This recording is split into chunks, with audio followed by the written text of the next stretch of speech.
நகையை மீட்டு இன்றைய மார்க்கெட் விலையில் விற்க வி கோல்ட் தொடர்புக்கு 9514614714. தமிழ்நாடு சட்டப்பேரவையில் தமிழ்நாடு முதலமைச்சர் திரு ஸ்டாலின் அவர்கள் பேசி வரக்கூடிய காட்சிகளை பார்க்கலாம். இந்த அவைக்கும் அவையின் மூலம் நாட்டு மக்களுக்கு நான் சொல்லிக்கொள்ள விரும்புவது, தமிழ்நாட்டில் பொது அமைதி நிலவுகிறது. பெரிய சட்டம் ஒழுங்கு பிரச்சனை ஏதுமின்றி மக்கள் அமைதியாக இணக்கமாக வாழ்கிறார்கள். இதனால்தான் தொழில் முதலீடு, புதிய தொழிற்சாலைகள், இளைஞர்களுக்கு வேலை வாய்ப்பு என தமிழ்நாடு முன்னேற்ற பாதையில் சென்று கொண்டிருக்கிறது. இந்த நேர்மை சூழ்நிலையை தாங்கிக் கொள்ள முடியாத சில மாநில விரோத சக்திகள், தமிழ் மக்கள் விரோத சக்திகள், லாபிலிருந்து சட்டம் போடுறவங்களெல்லாம் அப்படியே வெளியேற்றுங்க காவலர்கள்.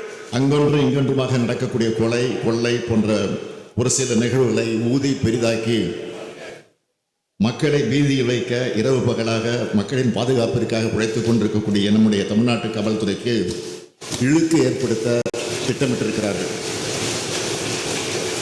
அதற்கு பிரதான எதிர்க்கட்சியும் துணை போகின்ற வகையில் தூபம் ஓடுகிறது. சில ஊடகங்களும் பத்திரிகைகளும் சேர்ந்து துணை போவது இன்னும் வேதனை அளிக்கிறது. தமிழ்நாடு அரசின் நற்பெயருக்கும் களங்கம் ஏற்படுத்திவிட முடியுமா என துடிக்கிறார்கள்.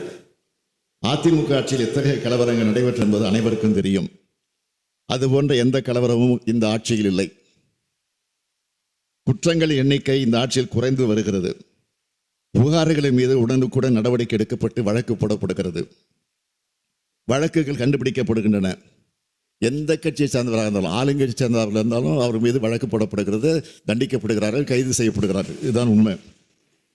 இப்படி பல்வேறு உறுதியான நடவடிக்கை எடுத்து மக்களை காவல்துறையும் தமிழ்நாடு அரசும் பாதுகாத்து வருகிறது. ஆகவே சில நேரங்களில் நடைபெறும் தொடர் சம்பவங்களை வைத்து தமிழ்நாட்டில் சட்டம் ஒழுங்கே சீர்கட்டு விட்டதாக மக்களை திசை திருப்புவதற்காகவே வீண் புரளிகளை கிளப்பாமல், எதிர்க்கட்சி தலைவராக இருந்தாலும் அவர் கூட்டணி வைக்க துடித்து கொண்டிருக்கக்கூடிய கட்சியாக இருந்தாலும் ஆக்கப்பூர்வமான அரசியல் செய்ய முன்வாருங்கள்.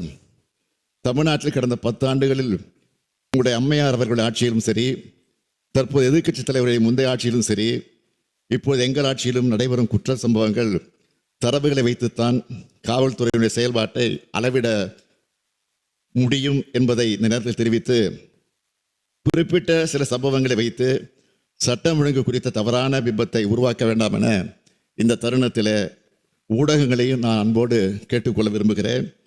அரசின் மீது ஆக்கப்பூர்வமான குறைகள் இருந்தால் சுட்டிக்காட்டுங்கள். அரசியல் செய்வதற்காக நாடு காவல்துறையும் அமைதியான மாநிலம் தமிழ்நாடு என இருக்கக்கூடிய பெயரையும் கெடுப்பதற்கு துணை போகாதீர்கள் என்று கேட்டு அமைகிறேன். அடகு நகையை மீட்டு இன்றைய மார்க்கெட் விலையில் விற்க வி கோல்ட் தொடர்புக்கு 9514614714.